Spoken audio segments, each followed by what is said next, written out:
wabarakatuh. Assalamualaikum Bang Dullah. Waalaikumsalam warahmatullahi wabarakatuh. Mudah-mudahan sehat selalu Bang Dullah ini ya. Alhamdulillah sehat. Waduh, bagaimana Bang Dullah, nampaknya ini kecap nomor 1 dari KPK dihukum mati ataupun seumur hidup tidak tercapai ini pada koruptor pandemik yang luar biasa. Nah, ini menjadi pertanyaan yang luar biasa ini. Juru bicara pun bingung ini menghadapinya. Apa yang terjadi 11 tahun mungkin jadi 3,5 tahun lagi nanti kalau dibawa ke atas meja yang lain lagi. Nah, bagaimana Bang Dullah melihatnya dari satu kisah ini sebelum juga kita bicara tentang inisial kilometer 50 yang belum terungkap dan juga tuntutan dari vonis Joko Chandra yang menjadi pemberitaan juga hari-hari ini, diskon yang luar biasa. Nampaknya pandemik banyak diskon ini. Silakan Bang Dullah disampaikan. Pertama, ketika Ketua KPK secara bombastis mengatakan mantan Mensos akan dikenakan hukuman mati berdasarkan pasal 2 Undang-Undang Tindak Pidana Korupsi, saya ketawa aja. Kenapa? Di dalam pasal 2 Undang-Undang Tindak Pidana Korupsi disebutkan bahwa jika dalam keadaan tertentu pidana mati dapat diberlakukan. Dalam penjelasannya pasal itu yang dimaksud dengan keadaan tertentu itu adalah negara dalam keadaan perang atau negara dalam bencana alam secara nasional. Jadi pasal itu diberlakukan ada 2 hal. Negara dalam keadaan perang, sementara Indonesia tidak dalam keadaan perang. Kedua, bencana alam secara nasional. Nah, kalau 2 hal itu salah satu tidak terjadi, tidak ada, maka kemudian pasal itu tidak bisa diberlakukan. Jadi ini yang saya masukkan selama ini sebagai political corruption, korupsi politik. Korupsi politik itu adalah korupsi yang dilakukan oleh siapa saja melalui undang-undang, peraturan, kebijakan, pemilu, pilpres, pilkada dan seterusnya. Kenapa? Karena pasal itu merupakan emergency exit, darurat bagi pemerintah, bagi penegak untuk keluar dalam konteks menyelamatkan pihak tertentu.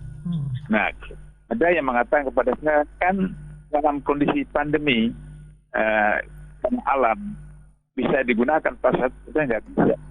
Karena kalau pandemi COVID-19 bencana alam, maka tidak ada pilkada. Ternyata pilkada tetap berlangsung, sehingga pemerintah akan berdalih bahwa tidak bencana alam, pilkada bisa berjalan. Satu.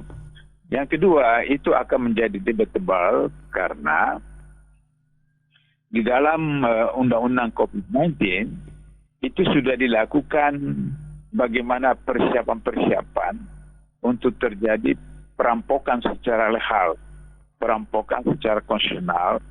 Karena disebutkan di dalam undang-undang COVID-19 itu, penggunaan dana COVID-19 itu tidak bisa dipidana, tidak bisa diperdata, tidak bisa dipetun. Sehingga dengan begitu, maka kemudian penggunaan dana bansos itu tidak bisa dipidanakan karena sudah diamankan oleh undang-undang COVID-19 itu. Tetapi tetap saja mantan Mensos itu dipenjara, dipidana, dihukum. Tapi bukan karena COVID-19, tapi karena gratifikasi. Jadi KPK menemukan ada 17M uang cash yang merupakan gratifikasi daripada kasus penggunaan bansos. Pertanyaan publik adalah kenapa Firly berani bombastis menggunakan pasal itu? Ingat bahwa pada waktu itu masih orang membicarakan tentang kira-kira siapa yang nanti jadi Kapolri. Maka Firly bermimpi bahwa beliau juga mempunyai kesempatan untuk menjadi calon Kapolri. Karena beliau lama lagi pensiun, sehingga bisa saja masuk dalam bursa calon Kapolri itu, maka Firly membuat ucapan secara bombastis seperti itu. Nah, persoalannya adalah bahwa apakah Firly bisa dijatuhi hukuman lebih berat dari itu? Mantan Mensos bisa dijatuhi hukuman lebih besar dari itu? Bisa karena baik di dalam pasal 2 ayat 1 ataupun undang-undang pasal 12B huruf tentang gratifikasi dan pasal-pasal lain tentang penyuapan dan seterusnya bisa diancam dengan hukuman mati. Kenapa diancam dengan hukum maksimal 20 tahun penjara? Itu kita bisa merefer kepada kasus mantan Ketua MK Akil Mokhtar yang itu hanya menerima uang dalam soal pilkada dan itu kemudian menjadi hukuman maksimal yaitu 20 tahun penjara. Sehingga dengan begitu maka mantan Mensos ini juga bisa diberlakukan sama dengan apa yang dilakukan KPK terhadap mantan Ketua MK Akil Mokhtar. Kenapa? Karena Ketua MK menyalahgunakan jabatannya, wewenangnya di dalam kasus pilkada seperti itu, sehingga kemudian diancam dengan hukuman maksimal 20 tahun. Mantan Mensos Juliardi juga bisa diberlakukan bersama itu karena meskipun tidak bisa menggunakan undang-undang COVID-19, tapi menggunakan undang-undang tindak pidana korupsi dalam soal gratifikasi, di mana yang dilakukan itu berkaitan dengan dana bansos, di mana masyarakat, rakyat, hampir seluruh Indonesia mengalami masalah akibat COVID-19 sehingga ada yang PHK, ada yang tidak dapat kerja, tidak dapat makan dan seterusnya. Dan dari bansos itu 200.000 satu paket itu dia hanya ambil sekitar 10.000 dari 200.000 itu, tapi sekian juta paket, maka kemudian bisa dapat 17M. Baru itu yang dia terima langsung. Sementara kerugian keuangan negara yang dikonstatasi oleh Saudara Novel ada sekitar 1 triliun itu juga lebih besar daripada apa yang terjadi yang diterima langsung secara cash oleh Juliari, sehingga dia harus jatuhkan hukuman optimal, bukan maksimal, yaitu 20 tahun penjara. Nah, kenapa hanya 11 tahun? Karena kita tahu bahwa tentu saja penyidik sekarang ini sudah tidak lagi independen seperti penyidik KPK sebelum undang-undang KPK direvisi. Sehingga dengan begitu, maka penyidik KPK berada di bawah bayang-bayang ketua KPK, sehingga barangkali dari itulah terjadilah batasan 10 tahun seperti itu.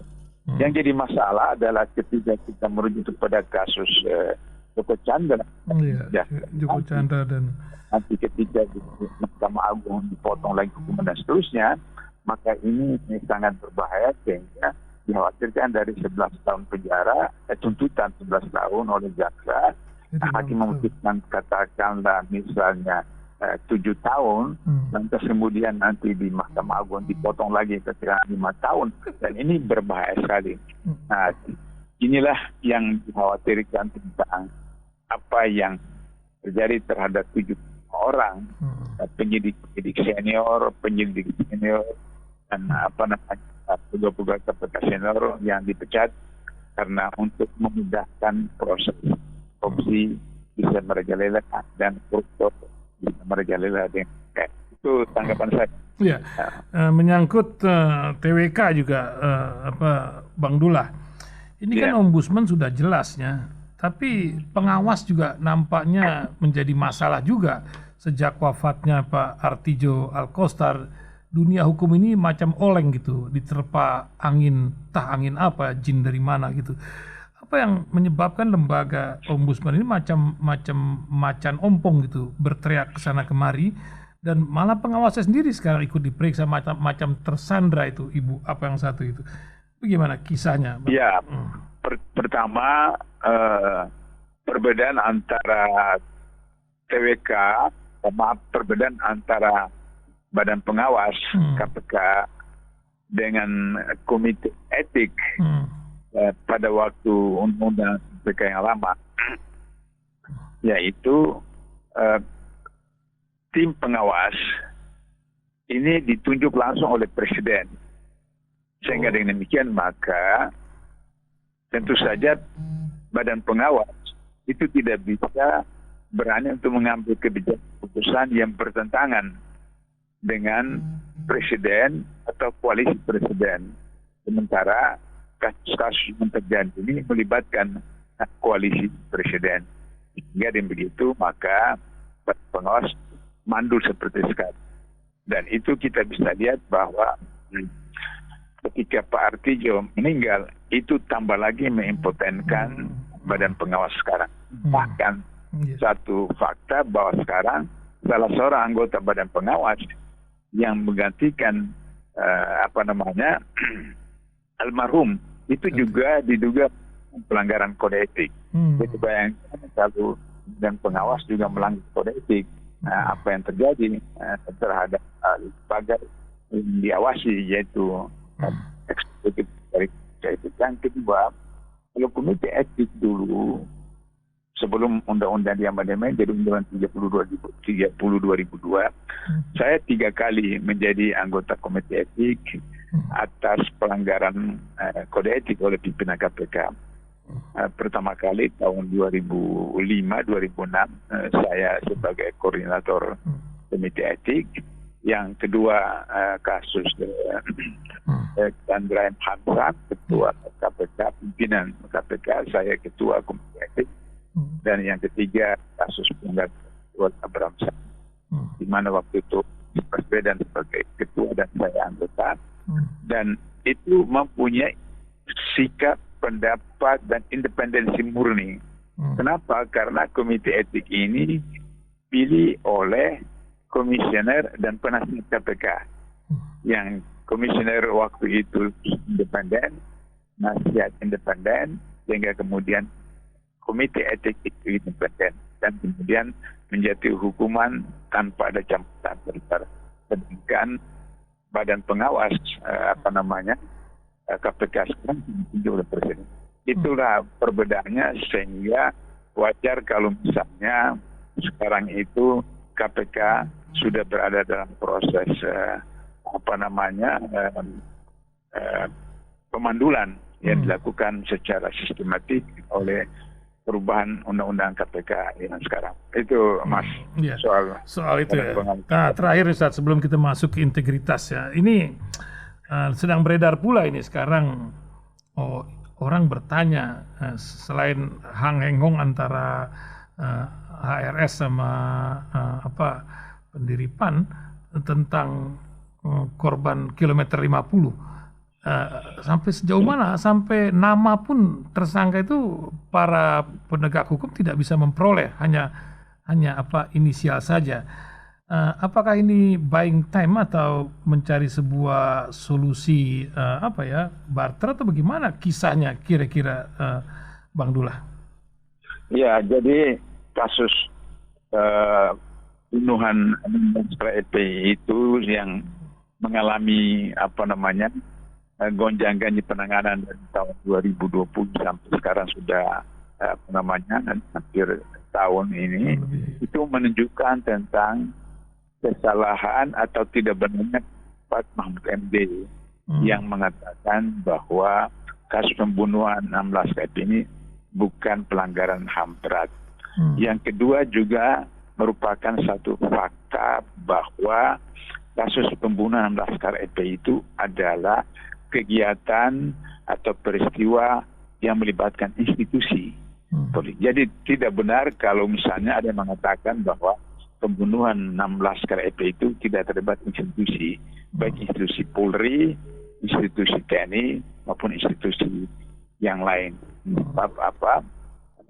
Kalau misalnya kasus yang terbaru di Papua, 2 orang anggota Angkatan Udara menyiksa seorang warga negara Papua, itu langsung kemudian dipecat oleh Angkatan Udara, oleh pimpinan Angkatan Udara. Ini 6 orang yang dibunuh tanpa punya kesalahan apapun, tanpa punya status tersangka, saksi atau calon saksi dan seterusnya, sampai hari ini tidak selesai kami melibatkan institusi. Nah, kalau melibatkan institusi, Polri dan TNI dan kemudian institusi lain katakan BIN dan seterusnya, maka ini akan menjadi satu entry point untuk menunjukkan tentang betapa penguasa punya sistem ini. Dan kita tahu kalau baru merdeka polisi itu di bawah Kementerian Dalam Negeri.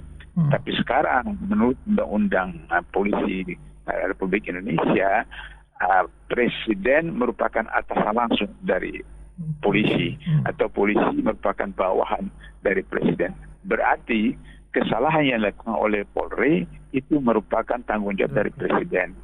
Sehingga demikian kalau misalnya polisi tidak melaksanakan tugasnya sebagai ditentukan oleh KUHAP dan Undang-Undang Kepolisian, maka yang bertanggung jawab adalah Presiden. Karena itu TP3 kemarin waktu bulan Ramadan yang lalu sudah datang ke DPR, ada praksi, kami bertemu praksi PKS, praksi PAN dan praksi P3. Kami minta agar supaya DPR menggunakan hak mereka berupa hak pengawasan, yaitu hak angket untuk memanggil Presiden, memanggil pemerintah untuk meminta pertanggungjawab tentang pembunuhan itu bila perlu menggunakan hak angketnya.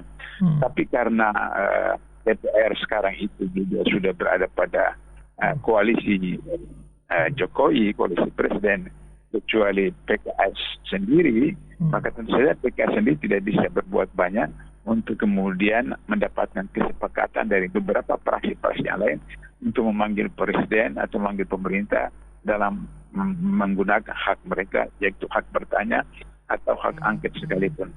Nah, problemnya sehingga kenapa orang ini menurut KUHAP pada proses penyelidikan atau penyidikan menggunakan inisial sah-sah saja.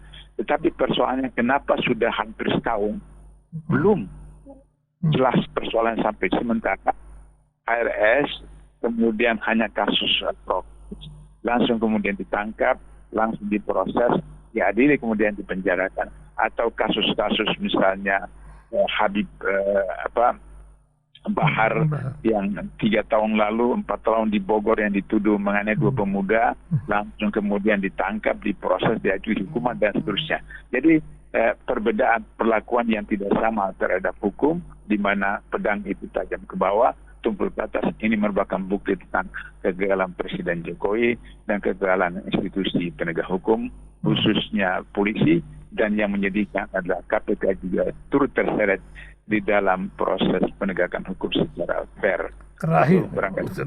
Terakhir Bang Dullah, saya lagi baca-baca ini buku Integritas Menyemai Kejujuran Menuai Kesuksesan dan Kebahagiaan. Kadang-kadang kalau baca buku ini macam kita berdiri di atas awan gitu sekarang, karena indikator integritas ini nampaknya kan kalau kita, apalagi orang Indonesia itu kan banyak melihat model, contoh seperti umat Islam melihat Rasulullah sebagai modelnya. Nah, ini apa yang Ustadz, masalah pandemik, masalah kemarin ini aja, hari ini Presiden bilang kita tidak akan minta tolong negara asing. Tapi kan awal bulan Menteri yang serba bisa sudah bilang kita akan minta. Ini apakah mempengaruhi kehidupan bangsa? Karena ini kan sebuah literasi atau integritas baru yang disampaikan oleh para petinggi. Bagaimana Bang Dullah melihatnya, Bang? Ya, jadi saya selalu merujuk kepada salah satu hadis Rasulullah yang mengatakan bahwa pemilik onta yang tidak diikat ontanya jika dicuri maka tidak dihudud pencurinya, ditazir. Dalam surat Al-Maidah ayat 38 dikatakan bahwa laki muslim, perempuan muslim jika mencuri dipotong tangannya, hudud. Tapi dalam kasus ini Nabi tidak menyebutkan dihudud tapi ditazir. Tazir putusan hakim. Kenapa? Karena orang yang mencuri onta itu dari rumah tidak banyak mencuri. Mungkin dia belum sarapan, mungkin belum tua, sehingga di jalan lihat ada onta leluasa, maka kemudian dia curi. Dari hadis inilah maka lahir teori pendapat para pakar bahwa satu kejahatan termasuk korupsi terjadi karena niat dan kesempatan. Niat itu ada domain individu yang dibangun oleh pendidikan rumah, pendidikan sekolah, pendidikan masyarakat. Kesempatan adalah sistem yang diterapkan di keluarga, di pemerintahan, negara dan seterusnya. Jadi hari ini kegagalan kita karena dua hal, pendidikan nasional dan pemerintahan, birokrasi pemerintahan. Jadi untuk itu maka karena pendidikan kita seperti menjadikan hampir sebagian besar pejabat kita itu tidak berintegritas, karena salah satu integritas itu adalah laku jujur, kemudian konsisten, kemudian punya sikap komitmen kepada konstitusi, kemudian objektif, kemudian berani keputusan, siap menerima risiko, dan terakhir yang bertanggung jawab. Itulah integritas. Nah, pendidikan gagal melakukan integritas itu karena kita tahu dari 1.200 orang ditangkap KPK dari 2005 sampai sekarang 86% mereka adalah sarjana, ada S1, ada S2, ada S3, bahkan ada yang guru besar. Nah, itulah sebabnya maka kata Allah surah Maqton dan takul malah tafalun, murka Allah bagi orang yang mengatakan sesuatu tapi dia melaksanakan. Sebab ketika kita sekolah, kita kuliah sampai ini bukan untuk mengamalkan dan memahami, tapi untuk lulus. Sehingga akhirnya cara apa saja kita tempuh, yang penting bisa kita dapat ijazah. Kenapa perlu ijazah? Karena kalau mau kerja ditanya, jadinya apa? Bukan apa kompetensi, apa perilaku, apa attitude, seperti itulah problemnya. Sehingga sebagai penutup saya, sangat terakhir, beberapa waktu lalu ada penganugerahan profesor kehormatan luar biasa, dan itu yang mengakibatkan, dan itu yang memberikan ada universitas pertahanan. Kalau universitas lain swasta mungkin saya tidak terlalu sedih, tapi universitas pertahanan berikan gelar profesor penghormatan yang itu tidak ada dalam undang-undang. Kalau doktor honoris causa ada, yaitu prestasi dan seterusnya. Sedangkan profesor itu bukan gelar akademik. Gelar akademik yang tertinggi itu ada doktor. Sedangkan profesor itu adalah jabatan akademik. Jadi jabatan akademik itu dia harus dosen. Kemudian mempunyai prestasi penelitian dan seterusnya. Nah, bagaimana orang yang tidak lulus S1 dan bukan dosen diberi gelar profesor honoris causa. Nah, ini contoh tentang kegagalan pendidikan kita sehingga hari ini mulai dari presiden sampai lurah, presiden sampai kepala desa tidak berintegritas, dan terjadilah apa yang terjadi terhadap Joko Chandra, yang terjadi kepada jaksa penanti, yang terjadi kepada KPK sekarang, dan itulah yang juga sampai jaksa hanya mengajukan tuntutan 11 tahun penjara terhadap mantan Mensos. Itulah persoalan integritas. Makasih, Mas. Terima kasih Bang Dullah di pagi hari ini telah memberikan pencerahan buat para pendengar Jumat Barokah. Semoga selalu sehat Bang Dullah dan selalu bersemangat. Kami sangat memerlukan ide-ide dan semangat dari senior yang masih menganggap dirinya anak muda. Terima kasih. Assalamualaikum Bang Dullah. Waalaikumsalam warahmatullahi wabarakatuh.